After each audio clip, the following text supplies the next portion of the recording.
کہ رسول اللہ صلی اللہ علیہ وسلم نے بیعت لی ہم سے.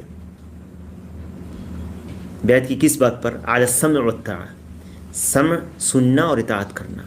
حکمران کی بات سنو اور اطاعت کرو. مومن مسلمان حکمران کی بات ہو رہی ہے، جو مسلمان حکمران ہے اس کی بات سننا، اس کی اطاعت کرنا. خوشی اور ناگواری میں، تنگی اور کشادگی میں، اور اپنی حق تلفی میں بھی. تمہارا حق بھی وہ چھین لے تب بھی، جیسے کہ بعض روایت میں ہے وَإِنْ أَخَذَ مَالَكَ، گرچہ تمہارا مال چھین لے اور تمہاری پیٹھ پر کوڑے برسائے، کوڑے مارے، تب بھی اس کی سمع و طاعت کرنا. خوارج کیا کہتے ہیں؟ خوارج کے پاس اس کی کیا دلیل ہے؟ الا یہ کہ وہ کہنے لگتے ہیں کہ نہیں، اگر یہ بات کس پر ہو رہی ہے؟ اگر ایک دو شخص پر ظلم کرے.